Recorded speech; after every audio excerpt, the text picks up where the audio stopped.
Totally.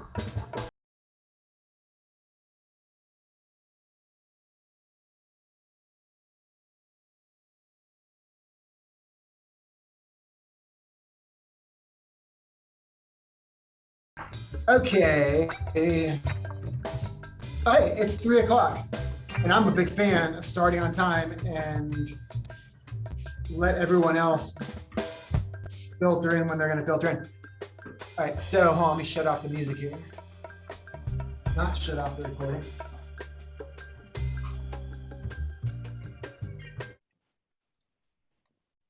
There we go. All right. A good meeting starts on time and ends on time. That's my motto.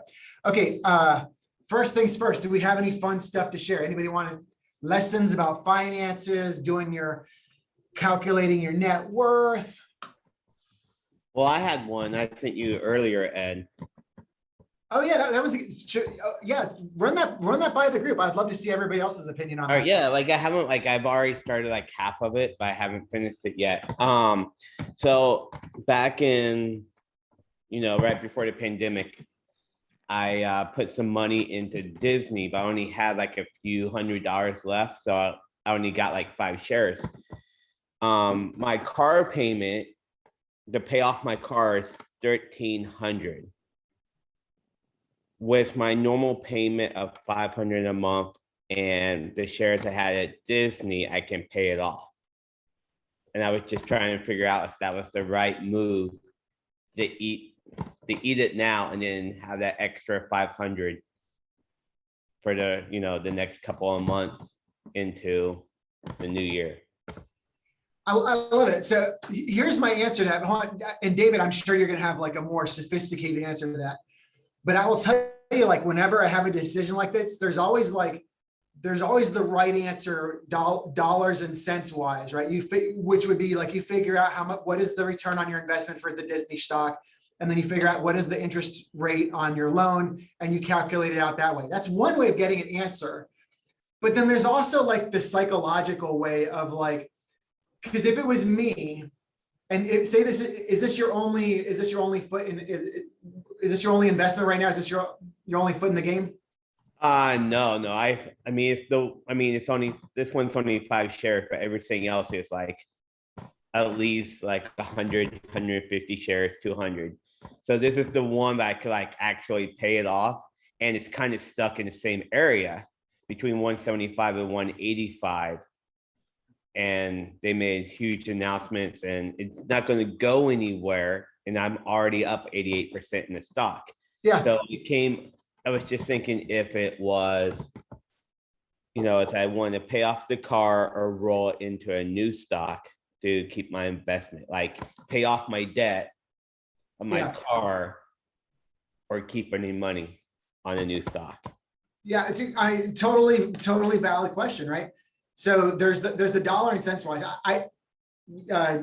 I'm David, I'm interested to see what your answer is to that. I would say, like, I don't think there's a wrong answer. Like, paying off some debt that probably has some interest rate to it, bird in the hand, like so what is your interest rate on the loan? Like 5% roughly, something like that?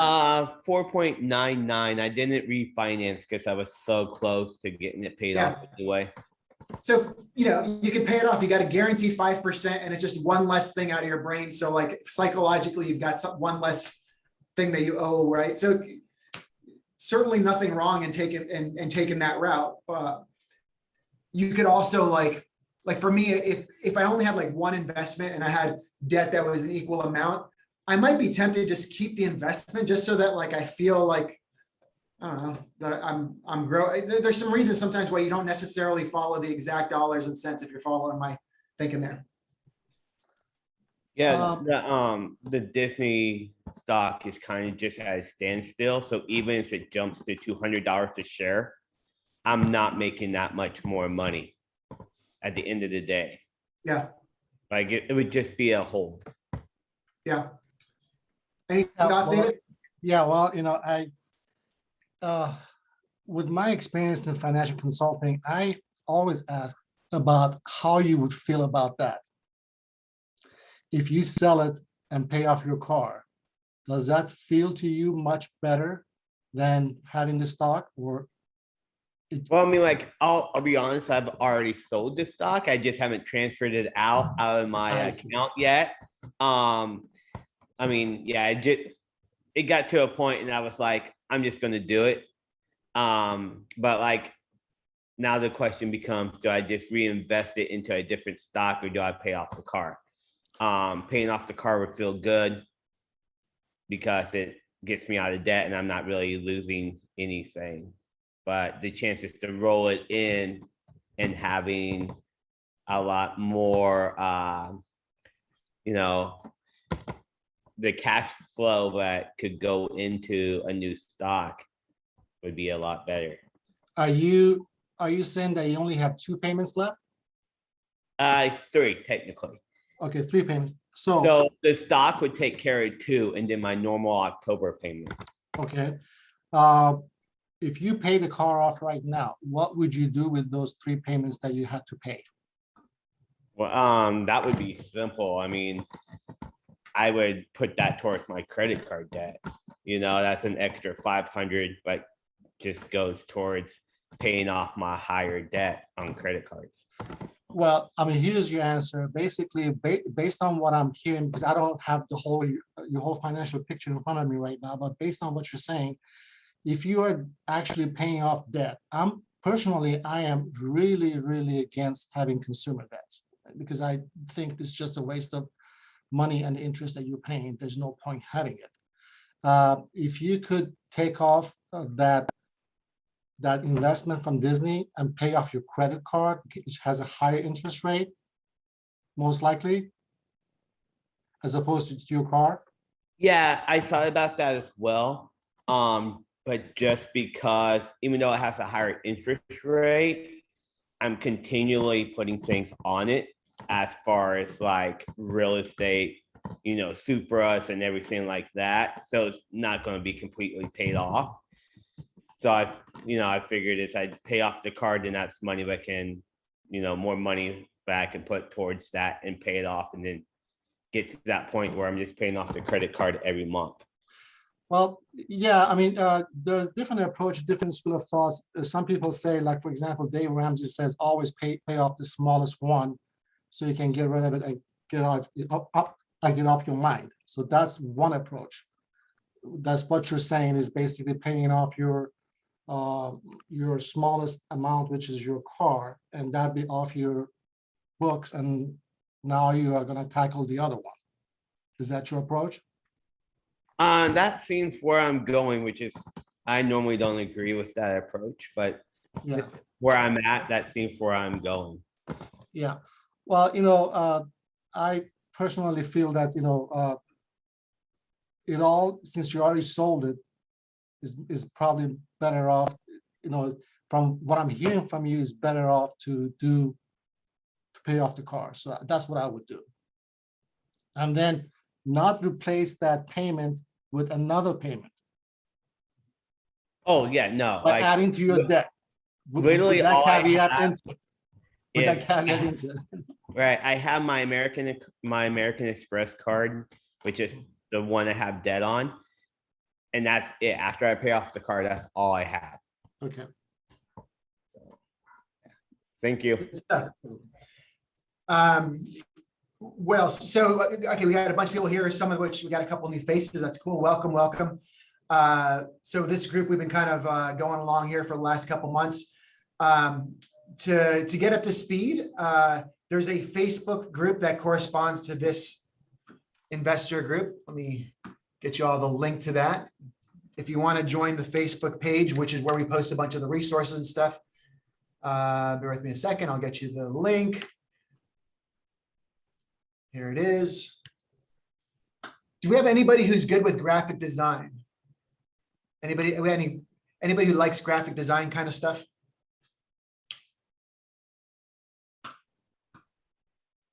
All right, don't. Yes, I actually am. Wait, who said that? Sharon. That's Sharon, me, yeah. a question for you. Do you want, I imagine this wouldn't take a long time. Would you be up for doing a header for our Working on Wealth Facebook group? Something that hopefully will take you very little time. You can even use the graphic that's already there and just put like Working on Wealth title on top of it. Take you like Yeah, 5 no problem. Sure. if you want to. No problem. I'm That'd be happy to awesome. contribute. Cool. That's awesome. So yes, that'd be so cool that we have a little graphic element to our little Facebook page. So in the chat bar, I put the link to the Facebook group. If you're not on it already, click on there, do a request to join the Facebook group, and I'll accept it as soon as I get to it. Okay, we're talking about victories for the week or just lessons learned or whatever. By the way, I meant to mention something last week, which is super freaking cool. So, we listened to the audio of Jay Papasan and his guest, I forgot her name now, talking about the steps to financial freedom and all that. And I was like, this is cool, but I want to do this with my wife because I feel like we're kind of, like I'm moving forward with this and she's like not included. So last weekend we listened to it together, and here's the best part is that my 9-year-old son listened along to it and he was like totally into it. And I just thought, man, that is so, like, if he could even pick up on like 10% of this at this young age, what an amazing lesson. And God, I wish I had learned stuff the easy way when I was at a young age. So I thought that was super cool. So I just want to share that with you guys. So that's a little fringe benefit to this group. So thank you to all of you guys for that. Anybody else, things we're sharing, lessons learned? Has everybody done your, look at that. We only got 7 days left in September. So don't forget, calculate. We do net worth on a monthly basis. The tool to do your net worth is in the Facebook page under, if you go under files, you'll see it there. It's very straightforward, easy to use. But yeah, we calculate net worth on a monthly basis. That's what we do in this group. And we also calculate, figure out how much what are your incomes and what are your expenses. So figure out what are your assets and what are your liabilities, and then figure out what is your income and what are your expenses, right? So how much are you making? How much are you spending? How much do you have? How much do you owe, right? Add it all up. That is a complete financial picture. You do that once a month, maybe even more often. That's like we've learned, that's a great first step in getting a handle on your financial well-being, right? All right, good stuff. Any comments on that? Anybody been doing this? Lessons learned from doing that? I'll say one last thing. I found $3,000 this last weekend. Nice. I hadn't updated what my payoff was on my car, and I realized like, oh, I don't know, I owe way less than I thought I did just because it was being paid out of a different account. So when I calculated, I was like, well, I just found $3,000. So that was pretty cool. Anybody else? Lessons learned? Ed, Yes, David, what you got?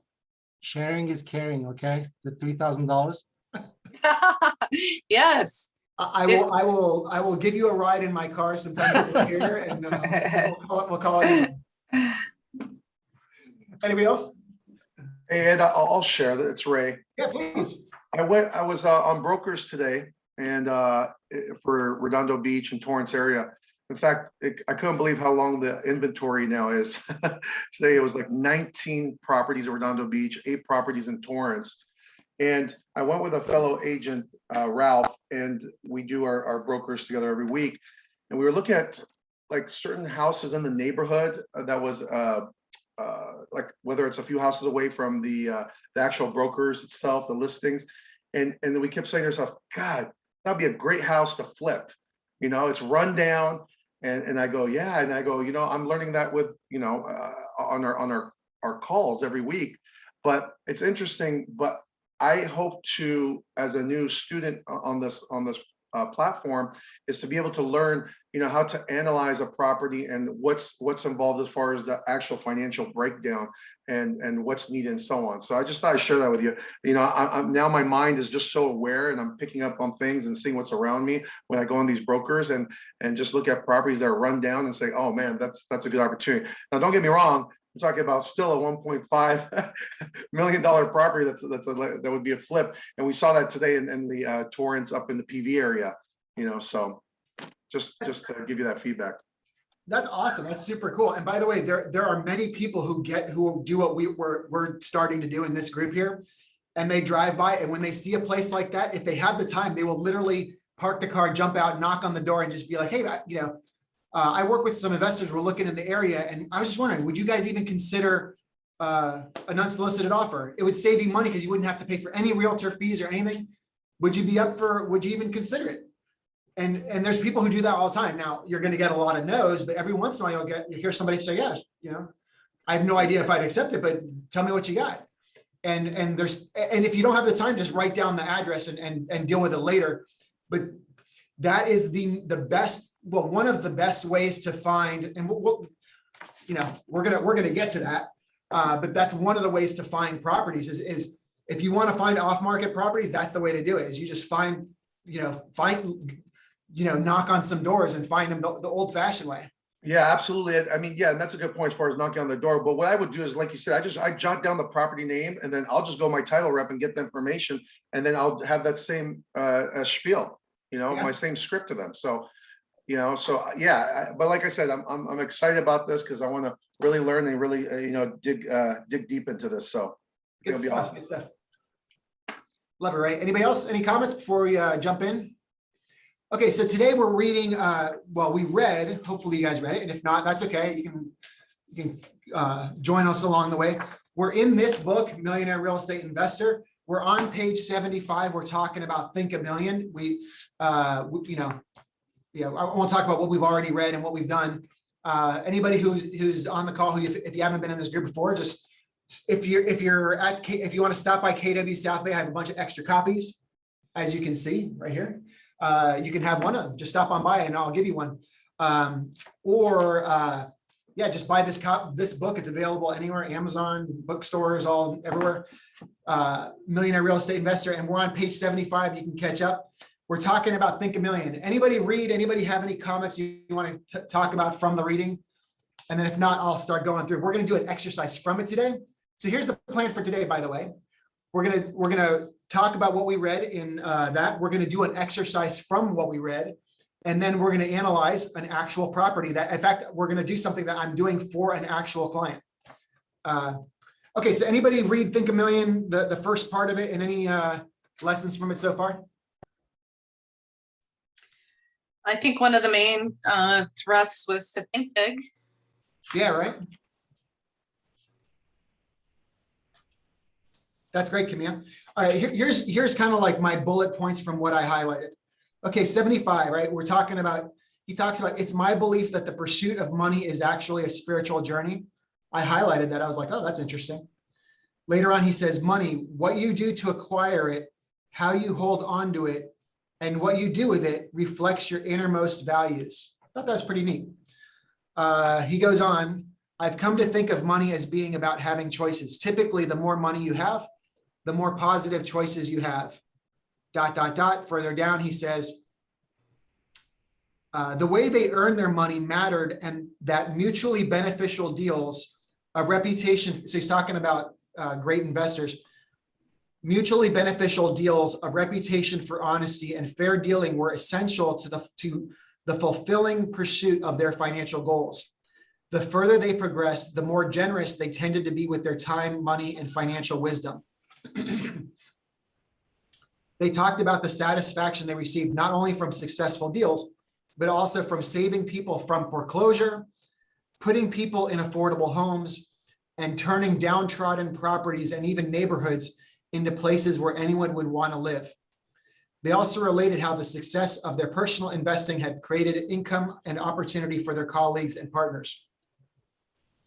Summary here, money is good for the good it can do for you and for others.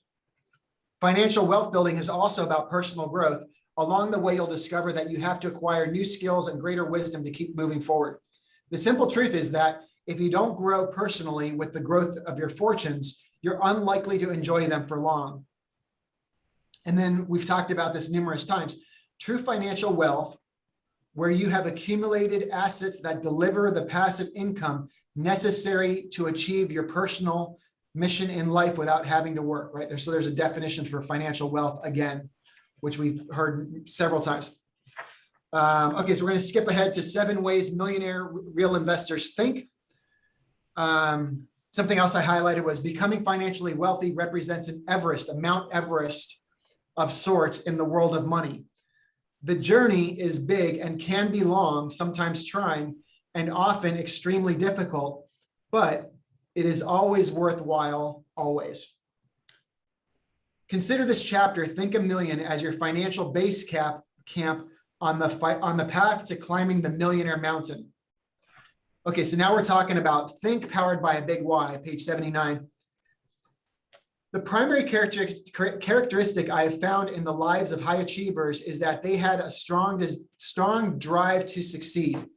They had a compelling personal reason to achieve. It's what I call a big why. When tested in national surveys, I thought this was interesting. When tested in national surveys against such seemingly crucial factors as intelligence, ability, and salary, level of motivation proves to be a more significant component in predicting career success. That's interesting, right? The millionaire real estate investors we spoke to while researching this book shared with us the fact that their motivation arose from a desire to be free from their jobs, have more choices in their lives, achieve self-actualization, and gain the security that comes with abundance. They shared a similar drive to reach their potential, asking questions like, how much am I capable of, and what's possible for me? Okay, next page, down a ways, he says, stop thinking of success as something you want to achieve and start feeling that it's something you need to, and in fact, have to achieve. Life is very different when you move from want tos to have tos, and a truly significant big why causes you to make that transition. So take a moment now and write down your thoughts. Okay, so we're gonna, this exercise on page 81, right?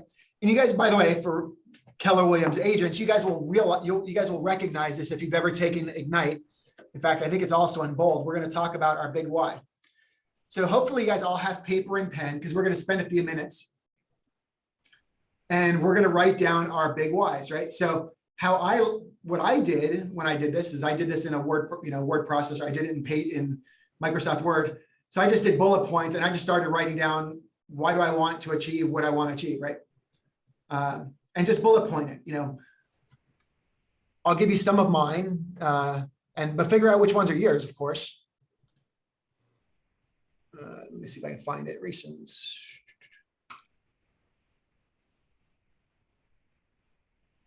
You can do this either on paper, on Microsoft Word, whatever you want. It's no big deal. Some of them I put are like, I want to be debt-free, like totally debt-free, no car payments, no nothing. No house payments even. I mean, maybe house payment. Well, I want to have peace of mind. I want to be able to put my kids through college. I want to be able to take care of my family and give them opportunities that anything that might come up. And then I also want to be able to take care of my extended family. I want to travel. I want to have time to do writing because that's my great love in life. I want to have lots of experiences with my kids. Retirement. I want to own lots of houses because it's fun, because I want to like play Monopoly in real life. Whatever. I want another Porsche. There's no wrong answer. And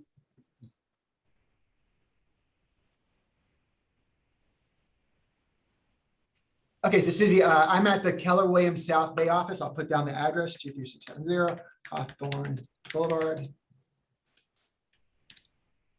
Torrance. Oh, hold on. I did this just to Lewis one.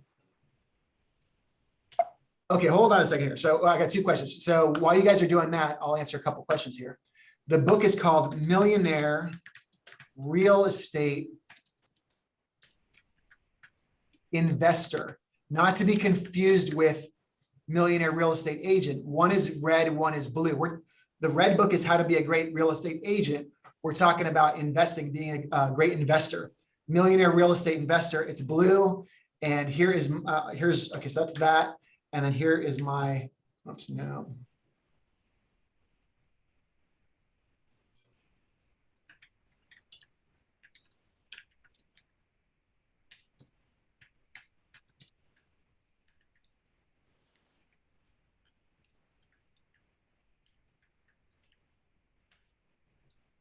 I'm at KW South Bay, 23670 Hawthorne Boulevard, Torrance. And yes, if you're a new agent, if I'm surprised you don't already have a copy, but yes, I highly, highly recommend that you get the red book. That's first and foremost. The blue book is, first you're gonna need to make some money. The blue book is, I like to think about it this way. The red book is how do you make money as a real estate agent? The blue book is what do you do with that money once you're making it? And how do you make more and more so that, in fact, in the end, we want to get to a place where we don't even have to work if we don't want to. We're making so much money that we have enough passive income that we're just showing up to make money because we feel like it. But if we ever wanted to, we can walk away from our job and live comfortably just off of do everything we need to do just based off of passive income. By the way, a little footnote, I recommend if you can, and not everyone can, but if you can, it's great to have your video on when doing meetings like this, because this isn't just like a class. I'm not like, this is an investor group. Like we're all sharing ideas and all that kind of good stuff. Okay, so once you've got that, once you've got a bunch of bullet points down, and you can go back and revisit this, I recommend doing this. You might want to like put this up somewhere where you can see it, by the way.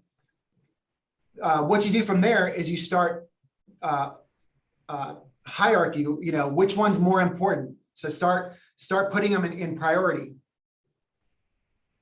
And it's, by the way, it's really interesting when you start really thinking about priorities, like, why do I really want to do this? I mean, yes, I want to take care of my kids, but there's actually a bigger reason than that. And yes, I want to be debt free, but there's a bigger reason for me anyways. It got very interesting when I did it to me, and you may be different.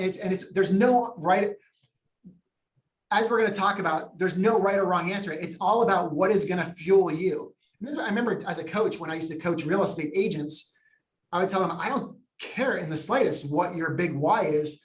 It should matter only to you. And it's what's going to matter to you is, what is going to keep you going on the days when it's not fun to show up to work and make a bunch of calls and call your sphere. What's going to keep you going when, on the rainy days, not just on the sunny days, So I recognize that, and I find it really interesting that they're applying the same thing to investing.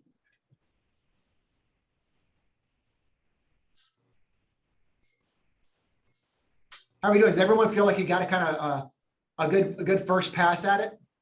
Need more time? Because I can chat in the background all day long. It's a gift. I think we're good. All right. Anybody? All right. Any lessons learned? Any ahas from doing this? Anybody want to share anything?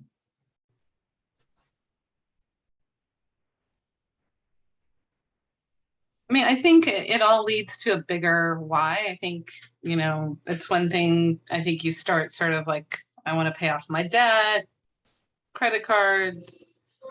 And then mine sort of went just to, like just the bigger overarching why is, wanting to live my highest potential in this life and be financially abundant, free. That's my version of like excessively abundant, and to leave a legacy of wealth and a mindset for my, for people left behind, my kids. Oh, I love that. Family. I love the legacy aspect of it. I had not thought of that. That's really, man, people who are left, obviously you don't want to leave. If you leave just money to your kids and don't educate them, they'll blow through it. I can tell you from experience, personal experience. But if you can educate your kids and give them a head start, like, oh my God, it makes such a difference. Because as we're learning, the first $20,000 is way harder than the second $20,000, and the first $100,000 is way harder than the second $100,000, and the first $1 million is way harder than it just is. It's a ramp trajectory. It's exponential, right? Which is why the first part is the hardest, getting off the starting line. But then you build momentum, and it just starts feeding on itself. And if you can get your kids or your loved ones a head start on that trajectory, it's insane. you put, you guys have all heard these kinds of stories. David, you know this way more than I do. But like, if you give your kids like what I forgot what the story is, like if you put like $10,000 in a trust fund for your kids when they're born, they're going to be set by the time they're like in their 20s and 30s. Like it's insane just because of compounding interest if you do it in the right ways and all that. But I don't want to get too in the weeds and all this. But the point is we just want to find the big why. Anybody, I'll say this really quick and then I'll open it to more of you guys. Like I started thinking about like, okay, I want to pay off all my debt. And I was like, yeah, but I want to, it's not just about that. I want more than that. Like if I paid off my debt and that was it, no, I want, that's not enough. I want more than that. And then I was thinking, okay, well, I want to take care of my kids and I want retirement. And I was like, but there's something more than that. It's, I don't know. For me, it's like, I feel like it's something about, it's something spiritual. Like I get what Gary's saying. It's like, to me, it's like, I feel like, you know, God, the universe, whatever the hell's out there would want me to be bigger than that. Cause if I'm bigger than that, I will help a lot of other people around me. And I think that's really cool. And as other people have done to me, by the way, have given me opportunity. And I would love to do that for other people around me. And it would, you know, I know the ripple effect that has. So there's mine. Anybody else want to talk about what's on your mind after doing this? I do. Ed, this is Luis. Luis, please. Yeah. So I think I do understand what you're saying, and I know that we are in real estate and everything is about at the end about money or investments. But I think two things I'm looking forward to teach, and I do it every day with my kids, not just about money, also how you can use your money. I think one of the things that I'm in real estate now is how capable or how I can learn as much as I can how to know how to use my money. And many people expend money. I want to know how to use it and give me a profit, you know, always we're looking for the profit. But also, I think as a parent, I'm trying to teach my kids something that it can go further than money. And that means experiences, educate them in the way that they can teach their kids and so on and so on. So when I'm not here on the earth, let's say I die, they are going to keep that message forward for forever. So that's what I think, because I'm getting older, I'm thinking about just give them money or investment. So the first thing that I'm trying to do when they grow, how to use wisely money, and also how to educate them in a way that they can do the same with their kids and so on and so on. And it can be simple things. It's just how to ride a bike. Yeah. Or how to explaining the way how I need to explain math to them. I have my way, and I hope they can do that too. I think that is value also. The thing is that we don't see it as a monetary, or I don't know how to explain it, like money-wise, but I think education is free. It's just free. You can learn something and you can transmit that to anyone. And how you're saying, you can do it with your family, with your friends, or anybody around. And that thing is, I mean, that is free. It's like being in a good attitude, or like being in a good attitude, or saying hello in the morning, or saying goodbye. That is free. Yeah. It doesn't cost you anything. So I'm and Luis, you know? I think that's beautiful, Luis, because you're also back to legacy. That is leaving a legacy beyond your kids, right? Because if you teach somebody how to fish, it's better than providing the fish. Exactly. That is a perfect example. It's a perfect example, you know. All the time we're looking for the end result instead of understanding the process of how, and you're saying the same thing, is that, like, I mean, with your example, following your example, you need to tell them how to fish. That is the process. And the end result is the fish. Hopefully you can return the fish to the river, but I understand some other people can just cook the fish. I'm not into what are you going to do with the fish at the end, but it's the process, the education, the experience that is going to last forever. So when he becomes a grandfather, he's going to do that so on and so on with his son or kids, let's say son, kids or little girls, whatever they have, and so on and so on. And I think that experience that I before the pandemic, for me, I didn't really understand how the pandemic changed so much in my mind, everything around me. I'm looking for, of course, making money, of course, to do investments, but also to give value to other things that I never give value to. So it hit me hard though, but now I understand there is another type of value around me that I never pay attention to it. And that's the lesson, at least for me. I love that, Luis. That was good. I love that. Can I make a comment here? Luis, are you hiding all your gray hairs? Is that why we have the photo of you? I want to see all the gray hairs. You want to see me now? I look Yeah, like a I mess. mean, you know, Luis, you make gotta sure you leave a have, legacy. You gotta earn with the Luis, gray make sure you have hairs. clothes on. Make sure you have There he clothes on. is. Oh yeah. Oh, you there have the clothes go. on? Okay, good. Nice. It's coming there. I'll show you my grays. I'll show you a little bicep there. There you go. No, it actually reminds me of the saying, you know, you feed a man a fish, he'll eat for a day. If you teach a man how to fish, he'll eat for a lifetime. So Yeah. that kind of resonated there too. So Thank you, Yeah. Ray. That's what I was searching for. Thank you for. Good job, Ray. Like always. Good job. it's okay. This is- Yeah, you know, We're all one thing I have to collaboration of the say, minds. Collaboration of the Exactly. minds. That's perfect. So can I let make me, a comment here? Ed? yes, please, David.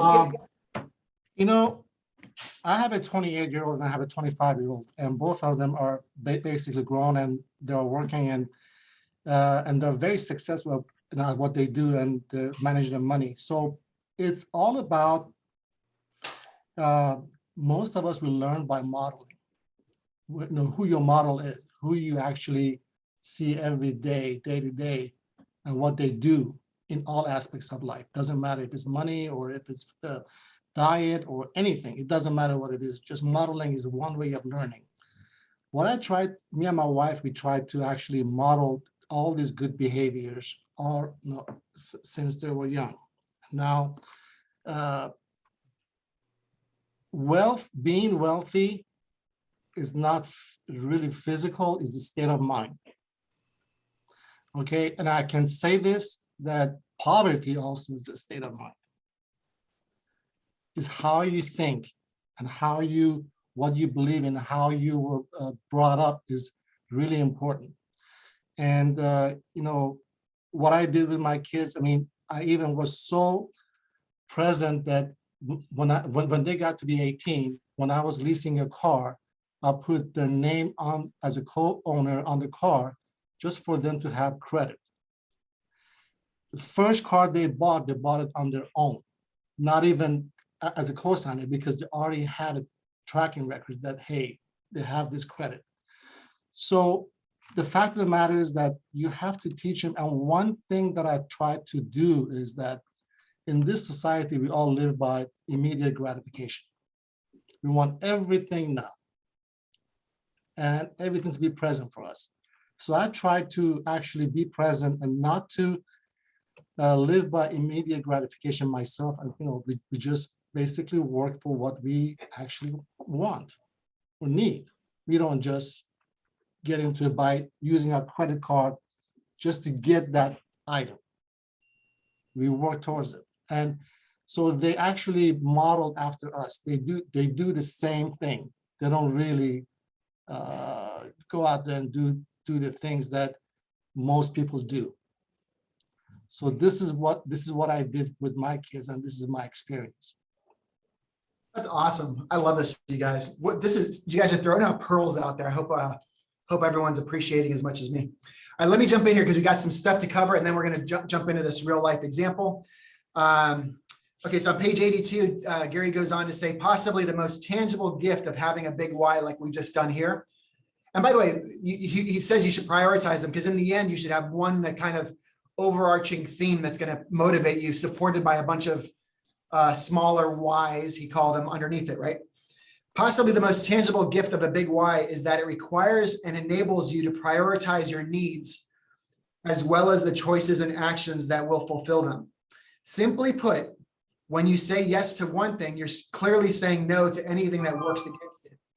If your big why is to seek the limitless opportunities that come with financial wealth, you soon may realize that some of your current spending decisions are working against your long-term financial aspirations. Keeping your focus on the big prize is a great way to avoid missteps or distractions. Okay, we're going to go on to number 2, think big goals, big models, and big habits. Okay, even our millionaire real estate investors realize that as big as their thinking had been, they could only have thought even they could have thought even bigger. They understood that the size of their financial lives had been determined by the size of their thinking. That's a big nugget there. So he's talking about, it's not just enough to have to have a big why. You need big goals, big models, and big habits. Big thinking may be wishful thinking, and by itself, wishful thinking isn't that useful. There's only a small difference between living a great life in your head and living a great life in reality, but that small difference makes all the difference. People who lead great lives allow their big thinking to direct them to action. And countless big thinkers have lived before us. Trails have been blazed and paths cleared. Twigs have been broken and breadcrumbs dropped. Clues have been left and X marks the spot. The big models and big habits they discovered on their path to their big goals have been left for us to learn from, right? So like Gary always does, he interviews tons of people, finds out how did they do it, and then figures out how to turn that into models that we can then follow, right? And with investing, it's no different. The challenge of a big why lies in finding the best path to get there. For the millionaire real estate investor, finding that path is about two things: establishing big goals and acquiring big models. Big goals force you to restate your big why in specific and measurable terms, right? So we talked about our big why. Why do we want to achieve this? What do we want to do? Once we know that, as far as the dollar signs, we should be able to figure out to some degree, okay, how much money is it going to take to do all these things that I just wrote down? Okay, if I want to give a bunch of money away to support charities, if I want to travel, all of this stuff can be, there's a number sign, there's a dollar amount that corresponds to a lot of this stuff. And from this, we can extrapolate that and come up with a tangible goal, an actual number, quantify these things. That is what we're talking about. The big why is why. The big goal is, now that we know that, what's the number that we're looking at? Numbers or goals, right? Actual tangible, specific things. And then big models represent the proven systems and activities that will get you to those big goals. So then we figure out why are we trying to do this even, and then we figure out, okay, now that we've got our why figured out, well, what does that look like? We carve it out of stone so we know it's specific. And then once we've got that, now we got to figure out the path to get there. Those are the models, right? Big why leads to big goals. Big goals lead you to figure out the big models that are going to get you there. Okay. Then on page 84, there's this interesting graph there. And it's talking about, like, you'll see that there's good habits that take you up, and then there's bad habits that take you down. And we all have some bad habits, and our goal here is to rid ourselves of those bad habits and build good habits. And then he talks about these different boxes. You see how there's the $5,000 model, $175,000. By the way, this is really pertinent to me. I don't know about you guys, but I was like, sure, I would love to have $5 million worth of net worth, but that just seems out of my control right now. And maybe like my first goal should be like to buy my next house. Because it's been a while since I owned my own house. I got myself into some financial trouble. So that's my goal right now. But what Gary's saying here is that don't just look at the short-term picture. Because if your goal is like, I want to buy a house and that's enough, then everything you do is going to be all geared around making enough money to buy a house. We want to figure out what is the end result? Where do we really want to get to? Not just the incremental goal. Where do we want to get to at the end of the road? What does the end of the whole journey look like? Because if our goal is just to pay off my debt, right? Maybe you have maybe one of you guys on this call have $20,000 worth of credit card debt, and you're like, I've had this debt for so long, I can't even see out of it. All I want to do is pay off this goddamn debt. Great. Gary here is saying, think the bigger picture, because it's not just about, think about like, where do you want to get to in your lifetime? Because if it's just about paying off debt, everything you do is going to be geared towards that. And in some ways, it can actually end up limiting you. If you start thinking like, I want to have a net worth of $5 million, $10 million, $1 million, whatever the hell the number is, I don't know. Or I want to have enough money that I can live off it comfortably. Whatever your end result goal is, if you've got that, then you can start aiming in that direction. And by the way, when you're on your way there, you're going to pay off your $20,000 debt and many other things along the way. Does that make sense? Everybody getting that point here from this chapter? Yeah, that makes sense. Yes. Anybody else that read this, anybody have any other thing to add to it or whatever? Hopefully not, because let's jump in here really quick. Okay, so let me bust open a fresh. One second here. I'm going to bust out a fresh investor. Where am I?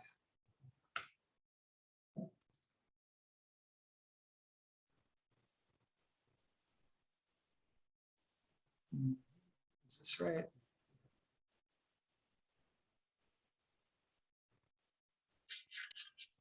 Okay, I gotta move this somewhere else. Okay, so let me save it to my desktop. Okay, backstory to this, and we're gonna try to do this fairly quickly. I have a client, a friend of mine, and we were out and about doing things like we do last weekend. And he mentioned to me that he's thinking about buying a property in the San Pedro area. His father passed away, unfortunate, but he's looking to move his mom out here from New York. And he's thinking one option is he might buy a condo in the San Pedro, Long Beach area. She could live there, and then eventually, whether she goes off to buy something on her own or whatever, eventually that would become an investment property. And I was like, oh yeah, totally. Let me put something together for you. Coincidentally, this is where we talk about why this is so powerful. Investing is, we have such a leg up as real estate agents, because it's like being an insider trading. And remember in that video we watched, they said Jay Papasan says in any other field we would be in jail for insider trading, but in investing, like, it doesn't matter that we have all these inside secrets. And lo and behold, a friend of mine, Marco de Longueville from Sotheby's, I was just calling him to shoot the breeze with him, and he's like, oh, by the way, I've got this, if you know anybody, I've got a condo that's in the market in Long Beach. So what a great thing to put together, right? So Marco told me, in fact, he just updated, let me see what his latest thing. Okay, so here's the form.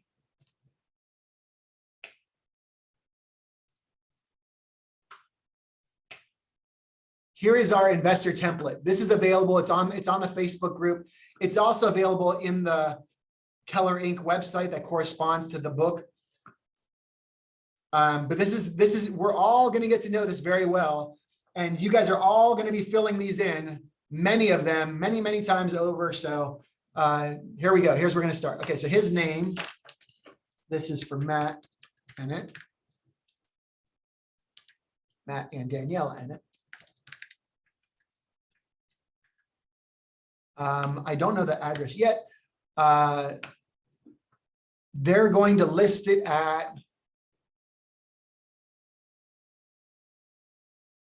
$679.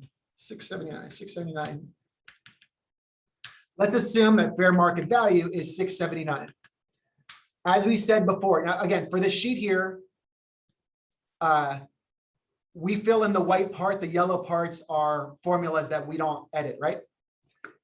So I'm going to say 0% discount. Discount would mean, like, say you think there's a property that's worth $1 million, but there's somebody who's in trouble and they're letting it go for $900,000, right? So you're able to get it for a discount, meaning if you wanted to, you could buy it, immediately turn around and put it on the market tomorrow for $1 million, and you think it would sell for that amount, right? So let's say this place is accurately valued at $679. We're going to skip percent down. This is how much money down are they going to be paying. We're going to skip that for a moment. So what interest rate? Do we know how much? What is interest rate for a secondary home right now in the LA area? Anybody know? Anybody deal with an investor lately? I imagine it's probably about 3.5%. Do we know? Anybody done this recently? No. I'd venture to guess and say probably 3.25%, 3.5%. I'm going to leave it at 3.5% just because I'd rather be conservative and then be pleasantly surprised. So good rule of thumb is always make your first numbers you want your numbers to improve the more they look into this property. You don't want it to get worse the more they look into it. You're going to look really good if they look into it and it just keeps getting better and better. You're going to look like, oh, they're going to be disappointed, and it's going to have a psychological effect if the more they crunch the numbers, the worse it looks. And then eventually it's so bad that it's not even worth it, right? So we kind of want to sandbag it a little bit, as they would call it. so that it keeps improving as we research this property. Okay, so this is only one unit, so I'm going to leave these unit B, C, and D. I'm going to leave those blank. Marco, my buddy, is saying that he estimates it to be 35, let's say $3,200. He said 32 to 35. I'm going to say 32. Whoops. Right. Okay, so he said 3.5%. I'm sorry, I skipped ahead here. 3.5% cost of repairs. I'm assuming 0 because Marco told me it's clean as a whistle, ready to go. So I'm going to take his word for it. He's a good friend of mine. I doubt he would say anything wrong. We're going to go with a 30-year fixed mortgage. 25% down. Most lenders require at least 25% down for a secondary property. If you're going to live in it, it's a whole different ballgame. But if you're going to buy it as an investment property, most lenders start at 25%. Now, you might find somebody better than that. Great, have at it. But just rule of thumb, most of them start at 25%. Okay, so let's say vacancy rate. Now, it's his mom's going to live there, but whatever. Let's say 5% vacancy rate. And let's say per year, let's put $1,000 towards repairs. You probably shouldn't need a whole hell of a lot because, did Marco say what the HOA was here? Let me see if I can pull it up. Okay. No, I don't know. Let's assume there's like a $300 HOA.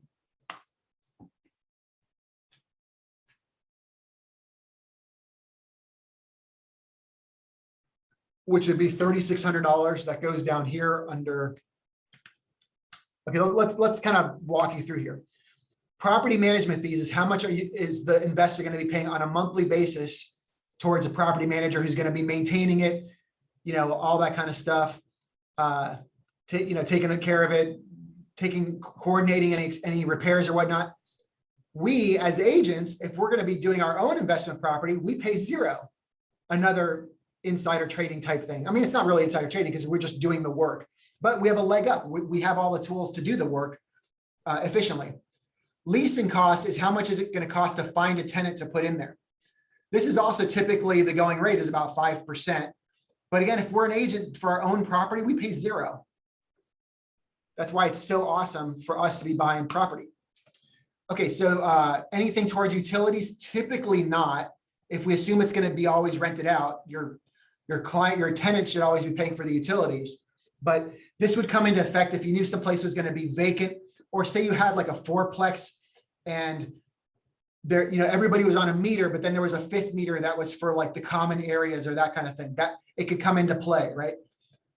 Or if one of the units is vacant, but we still want to keep the lights on because if we know it's going to be vacant for a few months, that would be a go into utilities. Property taxes. So this place is $679.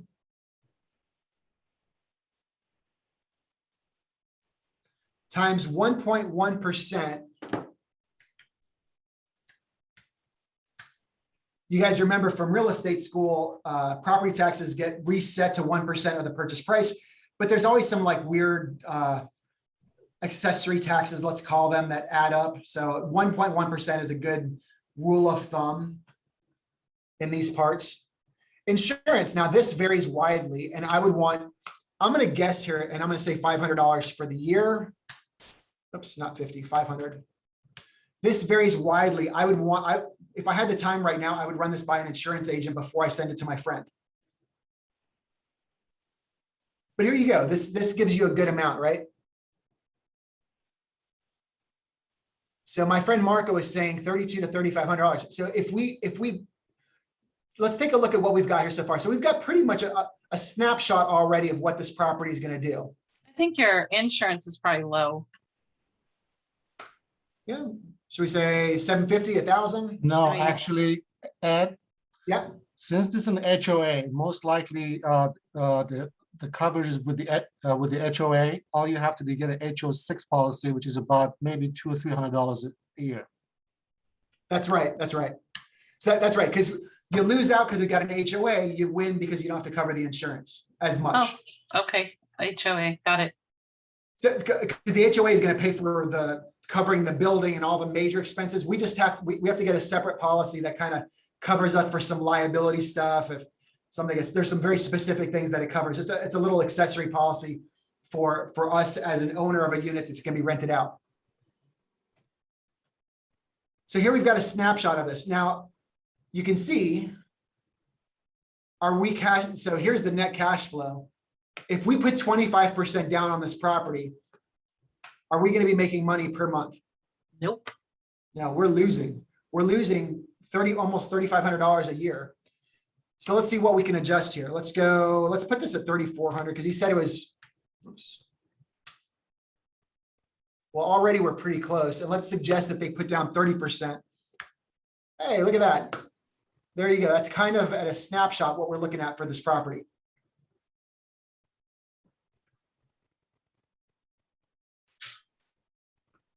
And then if they want to, they can look at these numbers and see how it's going to perform over time.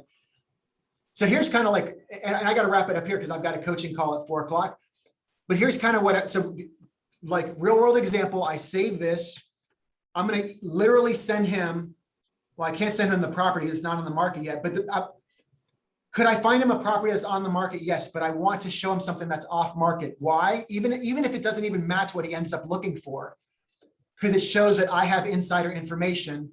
And then I attach, so I'm going to shoot him an email and be like, hey, by the way, I hear about this property that's about to hit the market. You won't find it on Zillow yet, but it's going to be hitting the market at 679 in Long Beach. It's off market right now, but if you're interested, I can get you details and I can get you in there before it even hits the market. And by the way, I've included a spreadsheet with some preliminary numbers for you to take a glance at. Preliminary numbers for you to take a glance at and to play around with. Emphasis, just so you know, these numbers are very preliminary. They may change as we look into the property more thoroughly, but I just wanted to give you a ballpark of kind of an idea of what we're looking at with this property and how it would perform as an investment initially and then over time, if our assumptions are correct. And I tell them, have some fun, play around with the numbers, see what happens if you put down 50% down or pay all cash or whatever you want to do and figure it all out. And then we can talk about it together. And by the way, this book that we're reading, every time I meet with an investor for the first time, I give them a copy of this book. For a few reasons. A, because it's a book, it's a gift.